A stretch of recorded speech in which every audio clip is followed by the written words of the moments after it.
So welcome to the Pursue Your Spark podcast. And I have another incredible guest to share. Actually, two guests, but we'll get to that in a minute.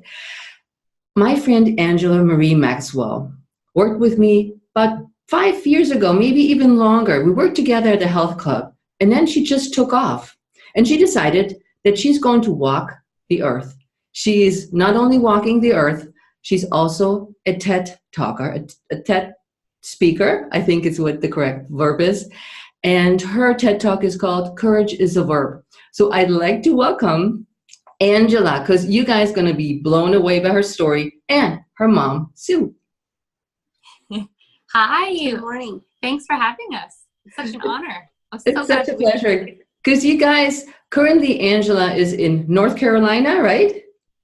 A little bit north, in Virginia. In Virginia now. So she's walking towards DC. And when she contacted me and she said, I'll be in your neighborhood, I was like, oh my God, I have to see you. We have to see each other. I want to see, talk, and share your story with me on our podcast. And she says, guess what? My mom's going to walk with me. I am. There you go. So let's get to Angela's story first. So you grabbed your bags, you left DC, and then you started walking. What happened, Angela? Well, I think it's one of those rare times we have in our lives where we get this idea for something. It's a compelling idea. It's probably a little bit crazy. And oftentimes we talk ourselves out of it.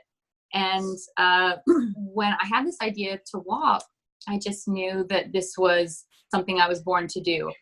And to go ahead and probably dispel the myth, I'm not fearless. There is nothing, fearless about, attempting to walk across 4 continents.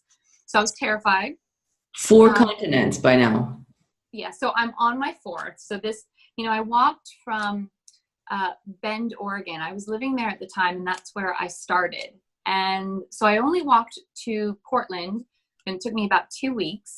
And then I flew to Australia, where I just kind of let myself dive into the Australian outback. Yeah. So it just became a bit of a So you woke up. So you woke up and you said, I need to walk. It was a bit of a wake up. I mean, I think the idea set in. I let it ruminate for probably about 3 months. And then once I knew I was going to do this, completely sell everything, change my life, I gave it about 9 months, just like a pregnancy, to plan, prepare, research before I headed out the door. So tell us about that process, because I mean, when people see the video and some of the pictures of you, you have a little cart that you carry around with you, a pull behind you, I should say, and a duffel bag, and how did you know what you needed? How did you prepare for something that you didn't know was going to end, or when it will end? Well said. Well, I think the first step for me was kind of researching what women have walked and how did they walk. Oh. So I started finding women like Fiona Campbell, who was a British woman who walked. She attempted 4 continents, and she had usually 1 to 2 crew members that would help support her. Right. And then I researched Robin Davidson, who walked the Australian outback, and I just started to use these women's stories, their own stories of courage, following their calling, being terrified, but still doing it anyway. And that actually gave me the courage to then, after 3 months of this idea, go to all my friends and family and say, so this is what I'm preparing for. And who took a cart? Who took a backpack? Did they walk on the trails? Did they walk on the road? So I researched how other people did it first so I could learn from them. And then you started shopping. Yeah. I do. There's a moment that I really remember when I was sitting in my bay window in Oregon, and it was I started on May 2nd of 2014, and you're known to have a little bit of a last minute snowstorm sometimes, even here on the East Coast. Yeah. So it was, I think, in maybe late April, and I was watching the snow fall, and it was 2 feet of snow, and I looked out the window with my snuggly blanket, and I thought, I'm going to be camping in that soon. what was I thinking? I did have a kind of a freak out moment. I cried. I thought, oh my God, what am I getting into? I've already told everybody. But there's something about being held accountable too. I wanted to do it. The fear was creeping in. I thought, well, I'm still cozy. I don't have to go anywhere. But I had said I was, and I liked that I was being held accountable, for my dream. Yep. Now, when you started shopping, you said you wanted a cart. So a cart is easier to pull behind you than schlepping a backpack, I guess. Yes, absolutely. So I went for, I've named my cart Athena, which I'm now on Athena the third. But the first, yes. So I'm on my third cart. But the first one was just a pram. It was a 2-seater child's pram that you could run with. Right. And I had someone make some aluminum poles that I could pull. I pulled Athena for the first, I think, year and a half, 2 years before I was walking across Turkey, and she snapped. And that's when I started looking for another cart. And now I had one cart for about 2 months I didn't really like. Then I got another one replaced by Kai Fuchs from Mono Walker Design. He actually makes walking carts. It's a thing. And who is that? Cart for people walking. What company is that? Mono Walker Design. So we're going to put the links, all the stuff we're talking about, guys, we're going to put in the show notes. So if you have the deep desire to do what Angela did, you know where to get good stuff that works. And she's tested it. Because I can imagine I used to have a jogging stroller with my kids in them. I was like, she used that thing? I was like, they work really well, but for walking so far and such a distance and carrying all your stuff with you. Okay, so we put links in the show notes. Also, guys, we're doing a video, of course. So you can see Angela and Sue and the three of us talking, having an awesome time and learning so much about this lifestyle. So you got the card, but what did you bring for clothes? How did you plan on for the first leg of your journey? You knew where you're going to go. Well, I knew I was jumping right into the Australian outback. And I knew also that you always, take way more than you need. and then B is, I kind of thought to myself, I'm only going to be walking. I don't need to look good. So I started, it's actually when I was going into the Australian outback, I started this rule of 2s, which is 2 pairs of pants, 2 shirts. You get a little bit more room with underwear and socks. Sorry, we live near the largest naval base in the United States, so you will hear some jets going over. That is overhead. Okay. And then I brought, like a cotton dress. But I also started the rule of no mirror. And I thought it's interesting because I didn't want to be rolling out of my tent, thinking about what do I look like? How does my hair look? And that was really liberating. Yeah. Interesting. Yeah. I still have that rule of thumb. Unfortunately, we do have cameras. So when you have that compulsion, it's easy to just turn on your camera. But because I have to say that your skin looks so healthy and glowing. I'm like, peeps, we got to just not put makeup on our faces and let our hair just grow and go out in the sun and fresh air and enjoy life without too much stress, I would think. So let's go back to so you had your clothes. So what about food? Do you bring cookware? Yeah, I had one small little pot, one little stove, and I knew kind of what other people had done was doable for me. And it's actually been the way that I've been eating, which I am excited to hopefully change a little bit. But that would be the basics of, in the morning, I would do a little bit of oatmeal. In the day, I tend to not snack. If I do, it would be like some mixed nuts. And then at night, it's always the glorious 2-minute noodles. And it really what is the glorious 2-minute meals? What is that? What might that be? Well, it's interesting. I would think that after, almost 5 years now being on the road, I've learned how to make 2-minute noodles just gorgeous and tasty, but I haven't. I'm really, I'm like a creature of habit. So if I know it works, I just stick with it. The only thing I try to do is I do try to find things that I don't have to necessarily cook for long. Okay. So I don't want to use a lot of fuel, right? So I want something that, for example, you have couscous where the couscous can just soak in the boiling water. So I only have to burn minimal amounts of fuel. Yeah. So do you bring your foods or some of your foods? Yes. So I'll usually look, it depends on the landscape, but I'll usually look ahead in terms of how long do I have before I have another resource. Mm-hmm. So for example, in the outback, it would be sometimes a month or two. Same in Mongolia. So I would actually have to count out if I had one packet of noodles each night, this is how long it would go for.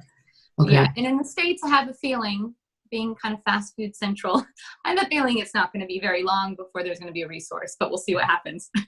Yeah. Because you guys need to know that Angela lives on $5 a day. So it's not like one of my friends said, so she's walking with her cart and then she's going to stop at a restaurant and eat. I'm like, no. And then she says, so she's going to go and walk. And then she goes to a hotel and takes a hot shower and watches TV. And I said, no. So what does a day in your walk look like?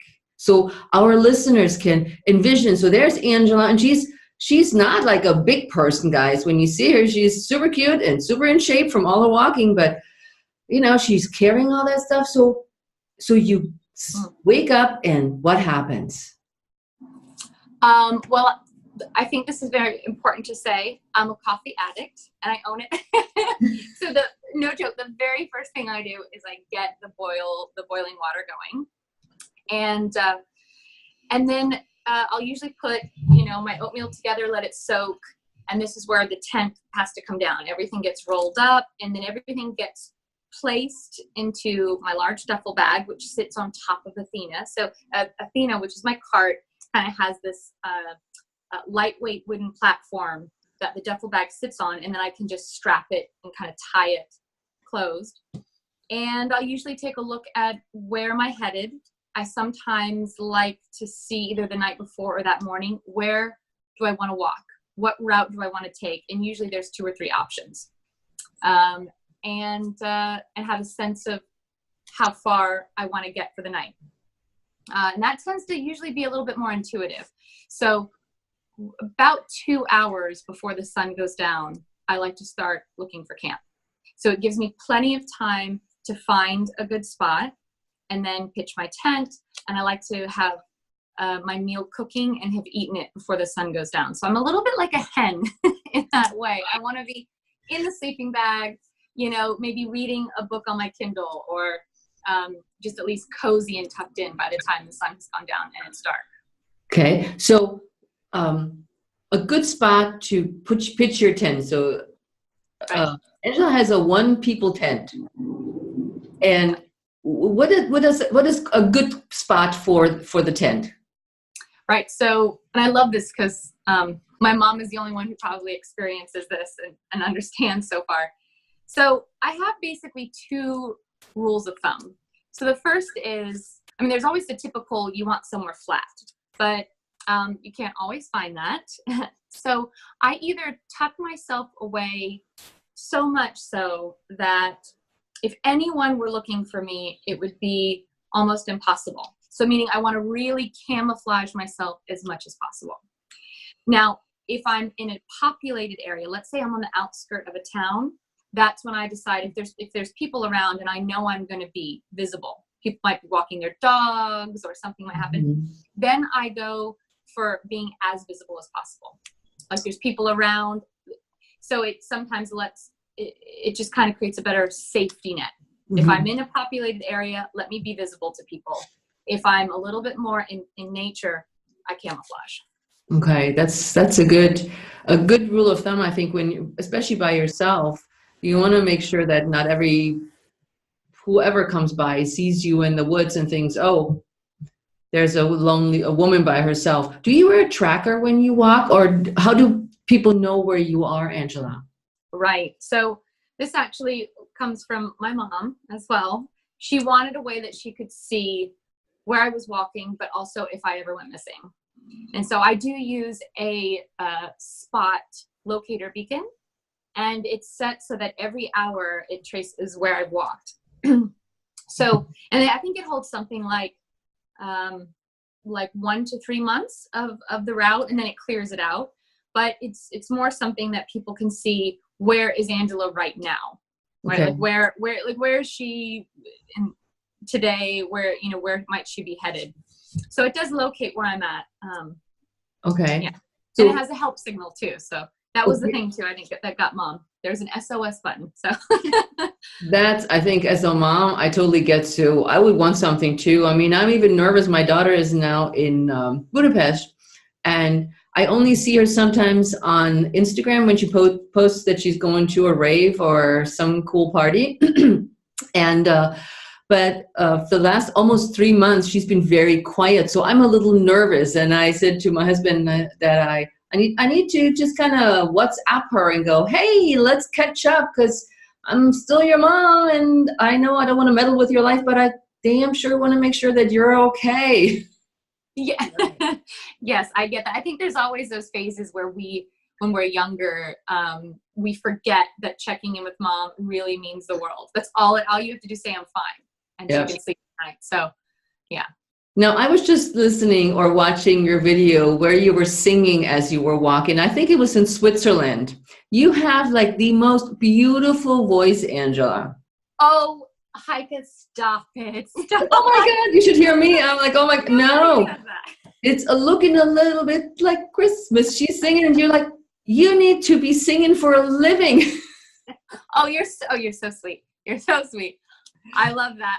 People do ask, how do I entertain myself? I do. I don't know. It's something about it feels cozy. It makes me feel like family. I sing Christmas tunes, especially when it's cold out. I was walking. It was like the video you're talking about. I think it was like the third day I was walking through Switzerland, and this snow blizzard came on, the kind that I couldn't keep my glasses on, which I use sometimes for like to see in the distance, because it was just like dripping everywhere. And I thought, well, the best way to deal with this mentally is to sing some Christmas tunes and find the joy in it. Yep. So when the seasons change where you walk, that was one of the questions that I had too, is how do you get clothes for when it's cold, like in Switzerland, or when you walked in Vietnam or Thailand, I remember one of the other, and it was really hot. So how do you do the clothes exchange? Well, I think as long as I'm sticking to the 2 rule, right? So like, a pair of pants, a pair of shorts. I might have some thin socks as well as really thick socks. I carry 2 sleeping bags. So one is more of a summer base. And then when it's winter and I have a good winter one, I can put the thin one in with the thicker one. Mm-hmm. And then, I just have to have that extra weight. So for example, a really thick down jacket that I needed when I was in Mongolia, I do have to carry that when I'm going through spring and summer, and I don't use it, but it's always there in the duffel bag, because again, the rule is, what can I fit in the duffel bag? And don't get me wrong, I'm still a girl. If I can strap it on and it fits, I'll use it. So, so it is in the duffel bag, sometimes a little bit, strapped on top.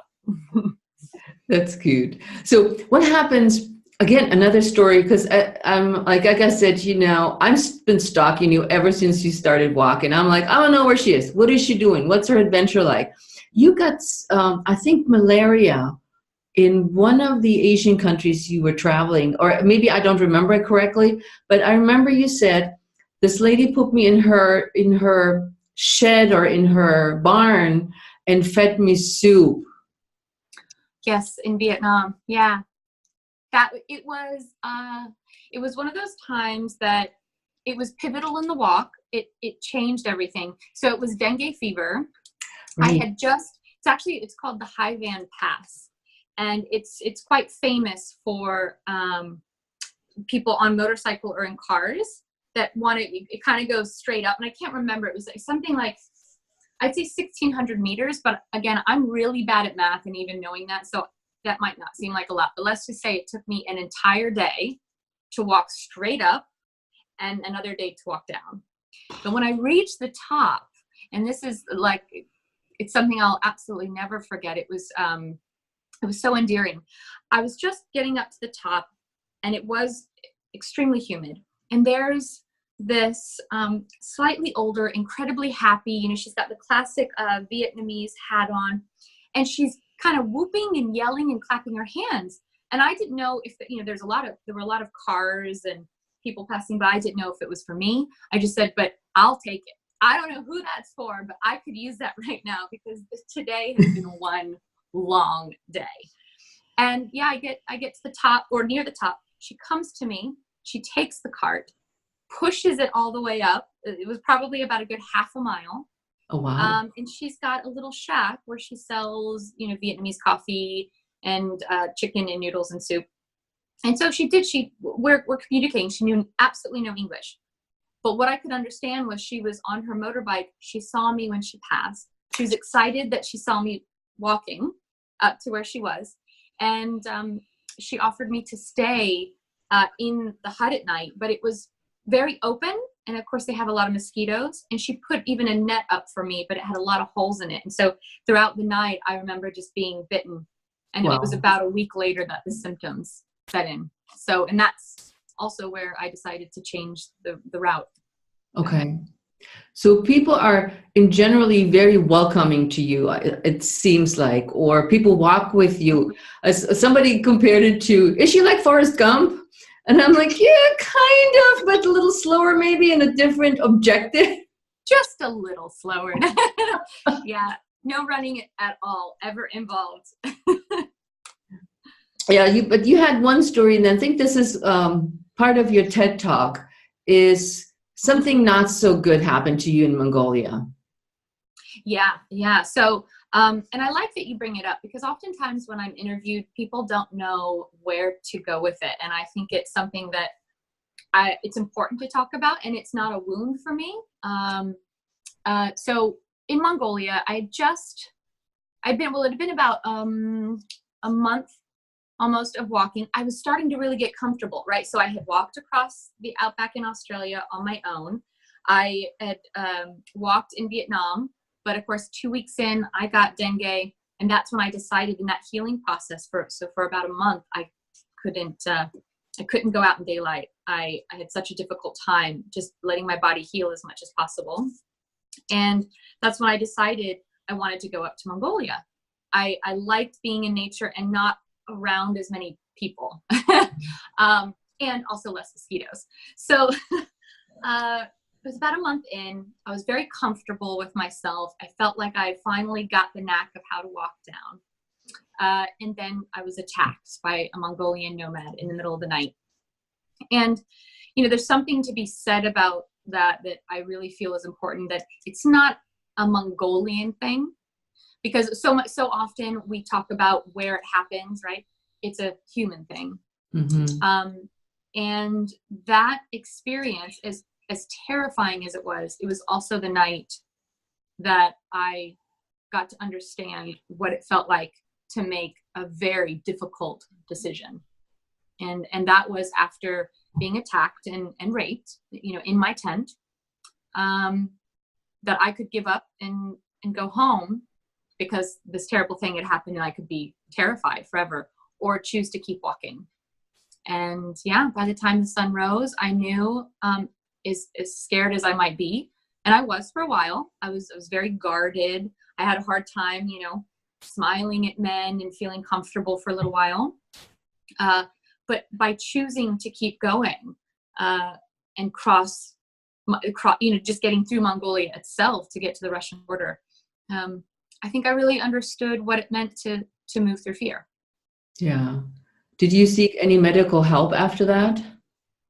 No, I didn't do medical help. Actually, I got asked recently if I went to the police, and I didn't. And one of the things, I mean, I did later, but not in Mongolia, right? Mm-hmm. So in Mongolia, it was kind of more, I want to just do this. If I stop and get comfortable, I think I was a little bit afraid of the comfort. Like I needed to stay in the wind, in the cold, and, you know, keep pushing through. And then I would say something that was really magical for me. It was about 2 weeks after the incident happened, and I kept walking, and I had a little bit of a meltdown. I was standing on the top of this ridge where the Buddhists will put a rock temple. right, with prayers. And I just thought, I just need a miracle. Anything. It could have been a hamburger. I was alone in the cold and the wind was going right through me. I wasn't eating very much. I was like, but I know I'm supposed to keep walking. It just feels right in my heart to face that fear and just keep going. And about 2 hours after I made that prayer, a puppy that had chewed through his collar came running directly at me, like and there was no gear around, which is like a yurt there. And he walked all the way across Mongolia with me, protecting me, didn't let people get near me. It was such a miracle. Oh my God. He particularly didn't like men, but also didn't like anyone coming at me. Like if I was sitting there eating, if they were going to come and like touch me or shake my hand, he was just very protective. I could sleep again at night. Every little sound, he would jump out of the tent and just bark. And he was just a miracle. And it's a heartbreaking story. I get a little teary-eyed because I had to leave him behind in Mongolia, but it was with a nomad that had a farm, and it's best for him. Yeah. What did you call him? Called him Oogie because right before he came to me, I just passed Oogie Lake. I think it's actually pronounced like Oogie, but I just kind of made it simple, like OOGI, little Oogie. Little Oogie. Oh my God, that is an incredible story, and that's also such a healing moment when you said your prayer and you said, "Now somebody help me," and there's Oogie. Yeah, I'll take anything. It was just like saying to the heavens, I'll take anything. Now, I know I'm in the middle of Mongolia and you have very few resources. Definitely no hamburgers, I would assume. No hamburger. I mean, I would have taken even like a blossoming flower. That would have felt like just something inspiring. But a puppy was like more than I could have possibly imagined. So, yeah. So you've been walking across Australia, the outback of Australia. You've been to Mongolia. Mm-hmm. And so then from Mongolia, I couldn't get a visa to cross Russia in time. And I think because of what happened in Mongolia, I was seeking a little bit of ease. So actually what I did was I took a train and went to Tbilisi, Georgia, because I had a friend there. It was kind of a recuperating time for me. And I went from Tbilisi and walked to Batumi along the Black Sea, across Turkey down to Istanbul. Mm-hmm. And then from there decided I really wanted to jump into some of Europe. So I went down to Sardinia and Sicily and Italy. And it happened that we were at the same time in Italy last year, except I was in the north and you were in the south. Yes, I remember this. We've been trying to do this for a while. Yep. And I was like, no, she's down there in Sicily somewhere and we're up in Venice. We're never going to get down there. And she's walking around. But we were at least in the same continent or the same country. And little did we know that I would come to you. So I didn't even know I would do DC, but it's just kind of, that's what transpired. So I'm excited. I get to see you in person. That's right. I'm so excited. So since we have Sue here, how does your family feel about your adventures? Ooh. Well, I just have to say, I have to start. I think my memory is when I called my mom on the phone because I was living in Oregon and she was here in Virginia Beach. And I said, Mom, I have this idea. Now, I know it's going to probably scare you a bit. Mm-hmm. And I tell her, she kind of processes it. And then I think maybe a few hours, she calls me back. And of course, I can't see her, but we're on the phone. And she says to me, Ange, I am literally on my knees begging you, please don't do this. I can't have anything happen to you. I wouldn't be able to handle it. Like, this is just ridiculous. It's crazy, right? It's just, I don't know how you're going to do this. And now she's my biggest fan. So yeah. How do you feel about it now? Yeah. So you had to let her go, Sue. I did. She's my free butterfly. And I'm a worrier and I did worry about her a lot, but I realized it wasn't going to get her anywhere or myself. So I put it in God's hands and I gave it totally to him and I'm okay with it. Yeah. So you are going to walk with her again, but you already previously walked with her. When was that? That was about a little more than a year ago. I went with her through a little bit of Scotland, the east coast of England, Holland, Belgium, and a little part of France. How long ago? Oh, how long was the time you guys walked together? It's a little more than 3 months. Yeah. But I actually did not walk. I actually rode a trike. It's a 3-wheel trike. It's a recumbent trike because I can't walk like she walks. Okay. How cool. So this time you guys doing a duet again. What's going to happen? So let me backtrack. You're training for this. I saw a video for you guys in the gym. So, okay, guys, you need to know that Sue is no young chicken. Okay. She's 72. Yes. 72. So she's a little younger than my mom. And she's in the gym busting her booty to get ready for this trip. And she's doing TRX and running stairs and all kinds of crazy things. So you also lost 15 pounds, Angela told me, through intermittent fasting. So tell us more about this whole getting ready for the walk business. Well, I want to stay in shape and I need to lose weight. I've always had to lose weight.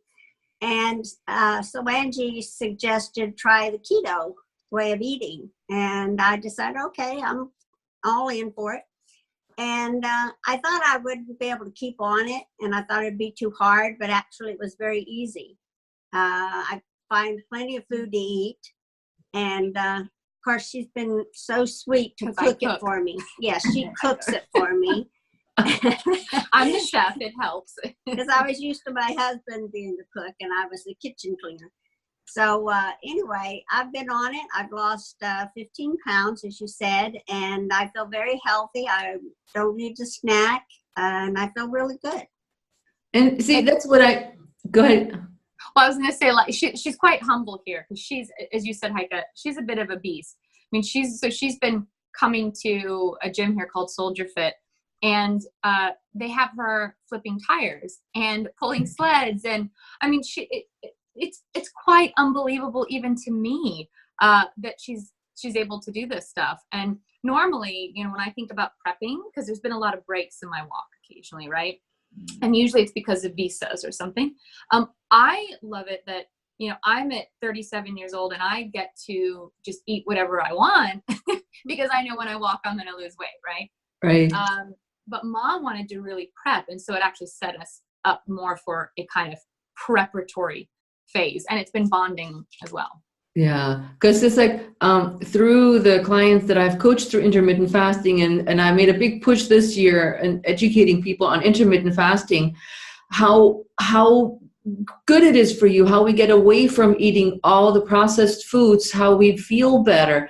We lose weight with many of us starting menopause or perimenopause. We all gain the weight. I mean, unless you stop eating, you will gain rounder. It's just the way your hormones are.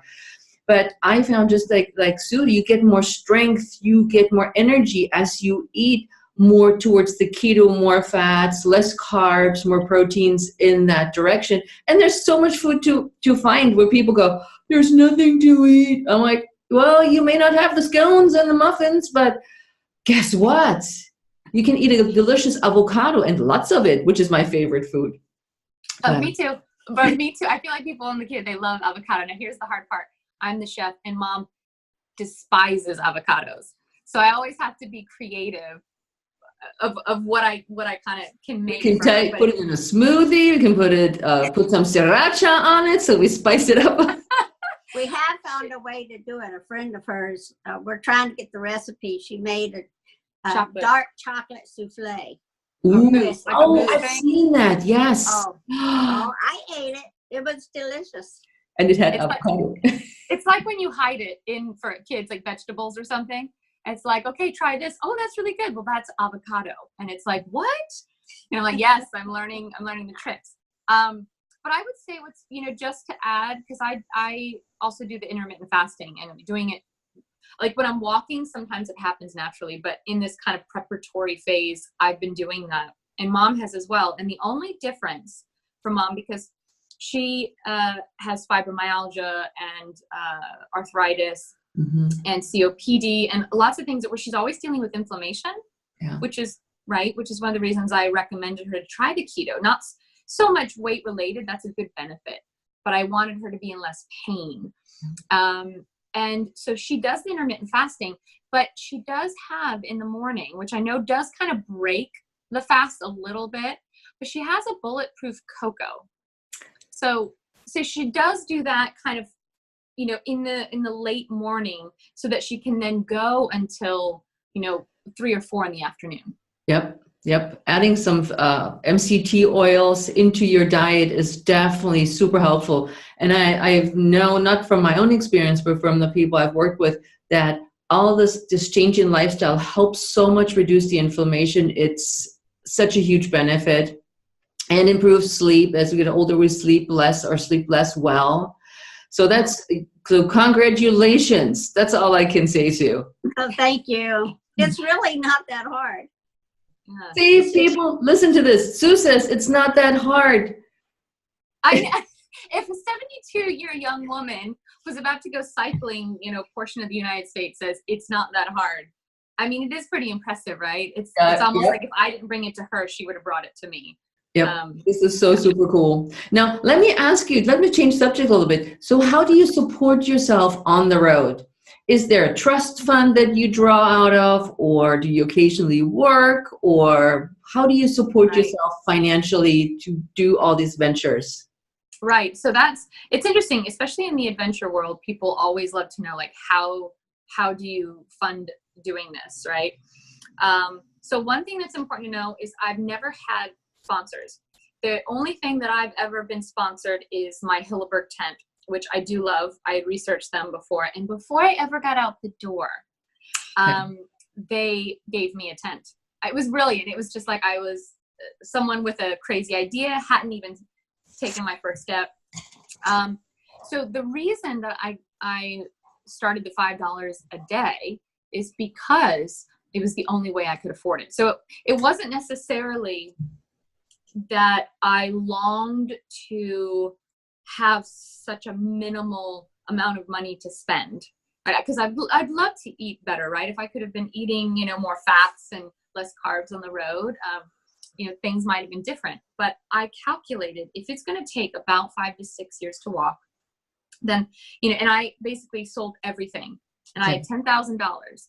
I didn't own much. I had, you know, a car, and I had, you know, the household items and things. So I just sold it all. I literally don't own anything other than what fits into a duffel bag. I do have a box at my best friend's house that I started from in Oregon, and those have some cowgirl boots and a few books in them. But for the most part, my clothes, you know, every single thing I owned. So I said, okay, if I'm starting with $10,000, I know I don't have a nest egg, but if I spend about $5 a day, this is how I could afford to actually walk around the world. And then what I opened up to was people could donate. The people could give. I know that I like to giving to people in need. So I thought, well, I'll let them, you know, if they want to donate a meal or something like that. And I thought, since I was going to take donations, I wanted my adventure to be a catalyst as well. So that's when I started the 50% rule. Any donations that come to me, I'll then give 50% to an organization or to a person that needs it. Oh, do you have an organization that you give to at this point? Yeah. So this leg across the U.S., I've partnered with Her Future Coalition, which focuses on sheltering, educating, and employing children, girls, and women who have been saved from gender violence and sex trafficking. And I want to help build a shelter for young girls. And this part of the walk is a little different because for the past 5 years, it's been 50%. And so I thought, as I walk home, this last leg, which will probably take me about a year to a year and a half, I'm going to give 100% to HFC. So I guess I'm really upping the ante of my experiment of living on less. So it's called Her Future Coalition, right? Yes, correct. And then you can go there, .org, herfuturecoalition.org. .org. So we put a link in the show notes so it's easier for you guys to find, but definitely scope all this out. And when you see Angela, give her some money or buy her a meal or let her sleep in your yard. So don't hold back. You know her. Or a puppy, you know. No, I'm kidding. So interesting. So the next leg goes where? General direction. So the kind of basics here is that we'll, of course, start in Washington, D.C. on April 6th. My mom will be there at the Lincoln Memorial, and we'll do a kind of a one-day walk for 7 miles to Old Town Alexandria.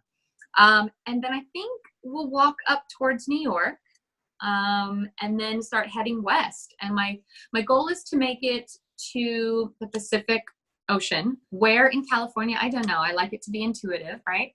And then I'll continue up north because I do have a goal of getting back to my best friend's house, which is where I started, 5 years ago. 5 years ago. And yeah.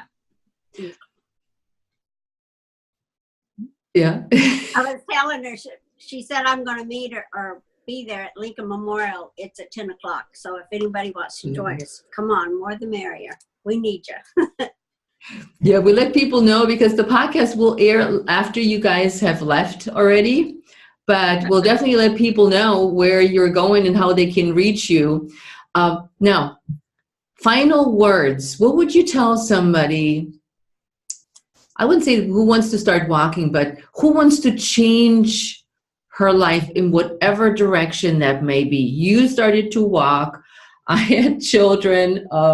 What would you tell somebody to, if it's something that's scary or seems impossible, what would you tell somebody from your experiences that you gathered along those 5 years? That's good. I think what comes to mind is to kind of recognize that being fearless is a myth. And so I firmly believe if you have this idea and this calling to do art or just to start something new or whatever it might be, like you said, there's something that really compels you in your heart. You have to do it when right next to it is fear. So it's the most interesting things we do in our life. I mean, getting married, having kids, right? Like I feel there's always that stage of, I'm so excited to have a child, but there's always a little bit of anxiety about the birth, right? So there's always this excitement that is saying that's the direction to go. And when you've got fear right next to it, that's the perfect place to go. So know that you're going to feel fear. And as you move through it, the reward of following your heart is the greatest feeling in all of life.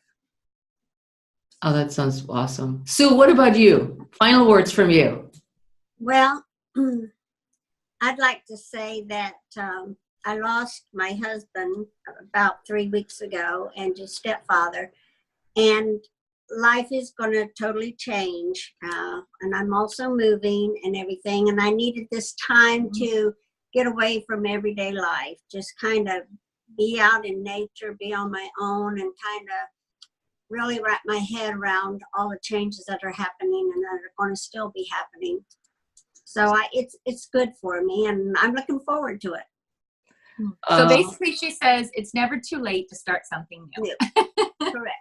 Yep, I agree. So I am so excited, and I hope a lot of people will join you and follow you.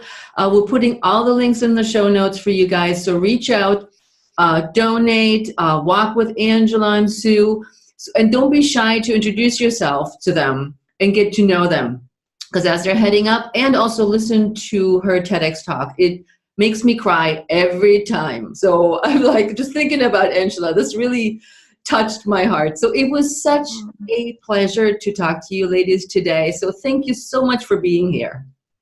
Thank you. It was a pleasure. Thank you, Heike. Yeah, it's a real honor. And the fact that we've known each other for over 10 years. Thanks for bringing us to your audience. And I've been stalking you too, it's right back at you. So I feel so blessed. And I'll see you in DC soon. Yes, we'll see you soon. Bye. Take care. Bye. Bye.